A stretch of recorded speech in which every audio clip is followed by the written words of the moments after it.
Episode के starting में mister queen कहती हैं हाँ वही वो इंसान है जिसने उसे वैल से बचाया था। और आखिर वो इस बारे में कैसे भूल सकता है? क्या वो जानता है कि वो कितना भारी है? उसे उठाते वक्त उसके हाथों में दर्द होने लगा था।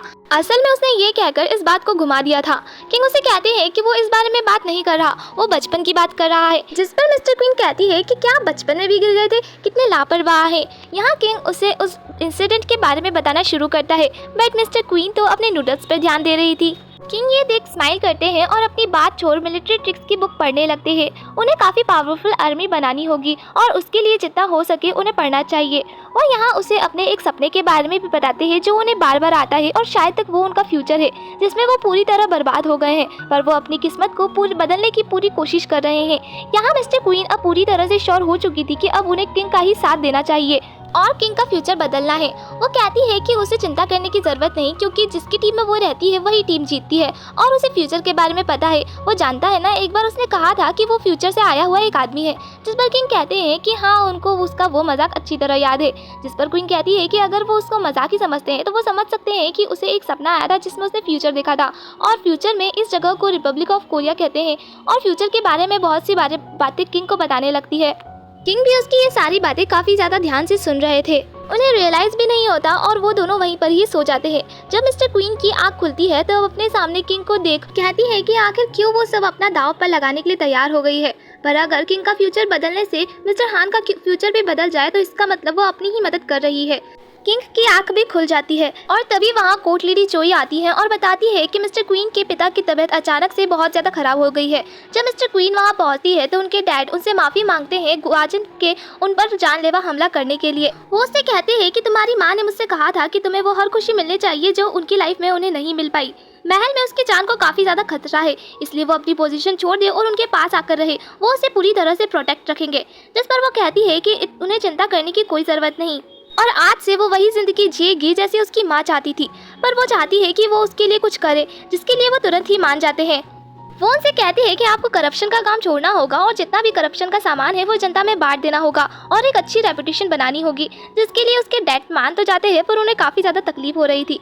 किंग इस बात से काफ़ी ज़्यादा शॉक थे, पर मिस्टर क्वीन उन्हें और शॉक कर बताती है कि सीक्रेट्स लेजर में जो सब भी उसके डैड ने लिखा था वो उसे याद है और उसकी कॉपी उन्होंने उसे दे दी है।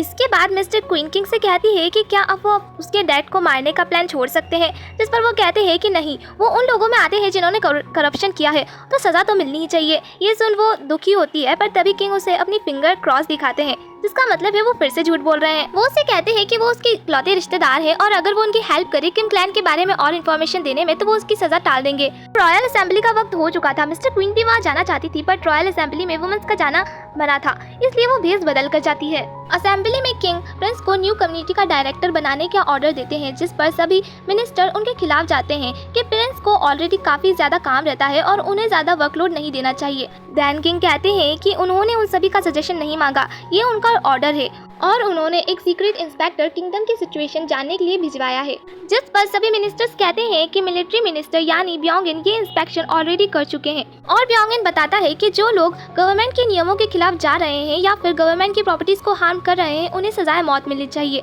यहाँ मैं आप लोगों को बता दूं कि ब्योंगिन जिन लोगों को मारने की बात कर रहा है वो सभी वो लोग हैं जिन पर किम क्लैन के मिनिस्टर्स ने काफी ज्यादा टैक्स लगा रखा है और वो सभी अपने हक के लिए लड़ रहे हैं। किम क्लैन के मिनिस्टर्स इन सभी को अपने रास्ते से हटाना चाहते हैं। किंग कहते हैं कि वो किसी भी निर्दोष की जान नहीं लेंगे, इसलिए इस केस पर और तहकीकात होगी। ग्रैंड क्वीन डॉजर के वो सभी स्किन केयर प्रोडक्ट्स जो उन्हें मिस्टर क्वीन ने बनाकर दिए थे खत्म हो चुके थे और दोबारा बनाने का बोल नहीं सकती थी। जिस पर ब्योंगिन कहता है कि अभी भी उन्होंने मिस्टर क्वीन को माफ़ नहीं किया। जिस पर वो कहती है कि अगर वो भी वो लेटर्स पढ़ेगा जो उन्होंने किंग को दिए थे तो वो समझ जाएगा कि क्वीन अब उनके साथ नहीं है। ब्योंगिन के पास एक आदमी गुस्से में आता है और कहता है कि उसकी फैमिली हमेशा उससे वफादार थी, तो उनके साथ आखिर ऐसा क्यों किया गया। जिस पर ब्योंगिन कहता है कि उसे बस उसका साथ देना है और वो ये साबित कर देगा कि वो उसके फादर से कितना ज़्यादा अलग है। यहाँ हम साफ देख पाते हैं कि ब्योंगिन अपनी ताकत बढ़ाने की कोशिश कर रहा है। मिस्टर क्वीन ने सभी किम क्लैन के मिनिस्टर को चाय के लिए इन्विटेशन दिया था, जहाँ उन सभी को लग रहा था कि मिस्टर क्वीन उनसे माफ़ी मांगेगी। वो वहाँ पहुँचते हैं जहाँ मिस्टर क्वीन उनका काफ़ी वार्मली वेलकम करती है और चाय पीने के लिए कहती है, पर वो चाय नहीं अल्कोहल थी। वो सभी शॉक थे। अब मिस्टर क्वीन अपने असली रंग दिखाती है और कहती है उन्हें धीरे कहना चाहिए क्योंकि अगर किंग को पता चला कि उन्होंने दिन के समय शराब पी रखी है तो हो सकता है उनकी पोजीशन के साथ साथ उनकी जान भी चली जाए। प्राइम मिनिस्टर उनसे पूछते हैं कि आखिर वो उन सबके साथ ऐसा क्यों कर रही है, जिस पर वो कहती है जिस तरह वो बार बार किंग के रास्ते में आते हैं और असेंबली के टाइम उन्हें बार बार ना कहते हैं, ये उन्हें नहीं करना चाहिए और अगर उन्होंने दोबारा से ऐसा किया तो वो उन्हें नहीं छोड़ेगी।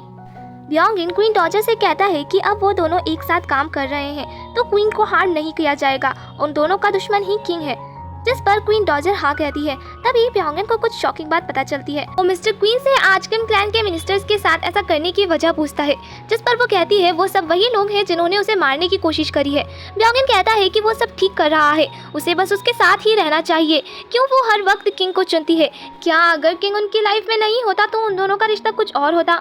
जिस पर वो कहती है कि वो उसकी फीलिंग्स का फ़ायदा नहीं उठाएगी और अगर किंग उनकी लाइफ में नहीं भी होता तब भी वो ब्योंगिन के साथ नहीं जाती और वहाँ से चली जाती है। ये सुन ब्योंगिन का दिल टुकड़ों टुकड़ों में टूट चुका था। अब हम किंग को देखते हैं जिनकी पेंटिंग बनाई जा रही थी और यहाँ मिस्टर क्वीन का उतरा चेहरा देख वो उसे हंसाने की कोशिश करते हैं और किंग को ऐसा करता देख वहाँ खड़ा हर एक शख्स काफ़ी ज़्यादा हैरान था, इंक्लूडिंग मिस्टर क्वीन। तभी वहाँ हॉन योंग एक तलवार लेकर आती है। किंग उसे देख कहते हैं कि वो उसे तलवार चलाना सिखा सकते हैं, जिस पर वो उन्हें मना कर कहती है कि वो उसे चाकू चलाना अच्छी तरह आता है, ये तो उसने किसी और के लिए मंगवाई है। अब हम उसे ग्वाजिन के सामने देखते हैं जहां वो उस तलवार को एक तोहफे के रूप में उसे देती है और उसे खोलने के लिए कहती है। ग्वाजिन जब उसे खोलता है तो वो तलवार अंदर से टूटी हुई थी। मिस्टर क्वीन उससे कहती है कि उसने उससे कहा था कि वो सिर्फ क्वीन है और क्वीन आखिर कर ही कह सकती है। अब वो उसे दिखाएगी कि क्वीन क्या क्या कर सकती है। ब्योंगिन देवदास बना ड्रिंक कर रहा था उसके एक फ्रेंड के कहने पर कि उसे अब घर जाना चाहिए। वो कहता है कि उसके पास जाने के लिए कोई जगह नहीं है, ना तो उसका कोई अपना घर है और ना ही उसका कोई अपना है। ह्वाजन किंग से मिलने आई थी। यहाँ किंग उससे कहते हैं कि उसने उससे प्यार इसलिए नहीं किया था क्योंकि उसने उसकी जान बचाई थी। उसके दिल में उसके लिए फीलिंग्स पहले भी थी और अब भी है। ह्वाजन बिना कुछ बोले वहाँ से चली जाती है। किंग का फेस देख हम ये साफ बता सकते हैं कि उन्हें ये अंदाजा हो गया है कि उनकी जान बचाने वाली ह्वाजन नहीं थी। किंग मिस्टर क्वीन के पास आते हैं और कहते हैं कि उन्हें यकीन तो नहीं है, फिर भी वो फ्यूचर के बारे में जानना चाहते हैं और मिस्टर क्वीन फिर से उन्हें बताना शुरू करती है और किंग बड़े ही ध्यान से उन्हें सुन रहे थे। ह्वाजन को शक होता है कि कहीं किंग को सच पता तो नहीं चल गया। वो दोबारा किंग के पास आती है पर किंग और मिस्टर क्वीन दोनों एक साथ डेस्क पर बातें करते करते सो चुके थे। ये देख उसे काफी गुस्सा आता है और वो वहाँ से चली जाती है। नेक्स्ट डे मिस्टर क्वीन भी किंग के साथ हॉन्ग और प्रिंस से मिलने आती है। यहाँ वो उन्हें काफी बेहतरीन ट्रिक्स के बारे में बता रही थी। साथ ही वो हॉन्ग को ऐसी एक्सरसाइज कराती है जिससे उसकी हालत ही पतली हो जाती है और किंग इन सबको उनकी नोटबुक में नोट कर लेते हैं। अब ह्वाजन किंग को ये बात बता देती है कि उसने उनकी जान नहीं बचाई थी, पर किंग बिल्कुल भी शौक नहीं थे। ये देख ह्वाजन पूछती है कि अगर उन्हें पहले से ही सब पता था तो उन्होंने ना जानने का दिखावा क्यों किया। किंग कहते हैं कि अब उससे फर्क नहीं पड़ता, जो पल वो एक साथ बिता चुके हैं अब वो वापस नहीं आने वाले, तो इन सब का कोई फायदा नहीं है। ह्वाजन कहती है कि ये सिर्फ वो उससे कह रहे हैं, अब उनके दिल में उसके लिए कोई फीलिंग्स नहीं है और वो सारी सच्चाई सीक्रेट्स लेजर्स चुराने से लेकर मिस्टर क्वीन के कमरे में छिपाने तक किंग को सब बता देती है।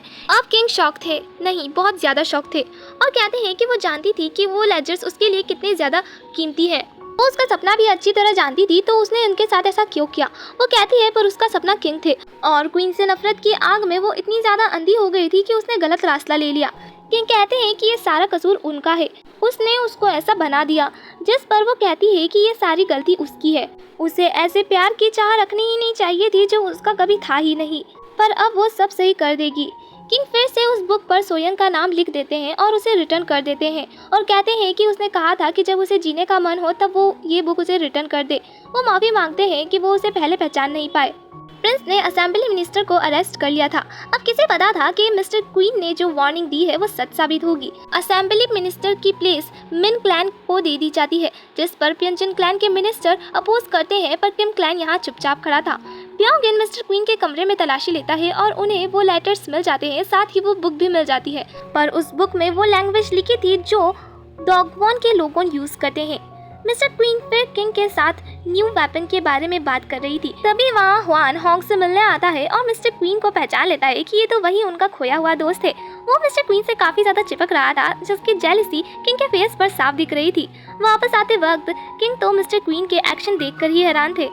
ब्योंगिन समझ चुका था कि मिनिस्टर्स के अरेस्ट होने का कारण सीक्रेट्स लेजर है। वो सभी मिनिस्टर्स को करप्शन का सामान वापस करने का कहता है और साथ ही कहता है कि अगर उनकी पोजीशंस रिश्वत देकर मिली है तो वो उस पोजीशन से रिजाइन कर दे। किंग के पकड़े जाने से पहले उन्हें सारे सबूत मिटाने होंगे, जिस पर सभी मिनिस्टर्स मान जाते हैं। किंग ब्योंगन की बढ़ती ताकत से काफी परेशान थे। ब्योंगन ने कोई भी करप्शन नहीं किया था, साथ ही जिन लोगों को उसने पोजीशन दिलवाई थी उनसे कोई रिश्वत नहीं ली थी। वो अपना काम काफी ईमानदारी से कर रहा था।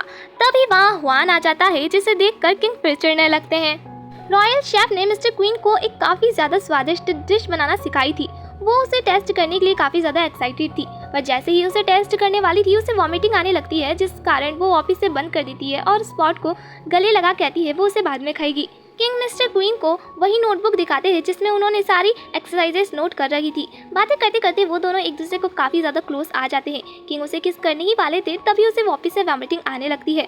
वो उनसे माफ़ी मांगती है और कहती है कि उसने ये जानबूझ के नहीं किया, उसे सुबह से ही ऐसा लग रहा है। अब उसे डॉक्टर को दिखाया जाता है और डॉक्टर कुछ ऐसा बताते हैं जिसे सुन के सब काफ़ी ज़्यादा खुश थे, बट मिस्टर क्वीन काफ़ी ज़्यादा शॉक थी। और इसी के साथ हमारा ये एपिसोड यहीं एंड होता है।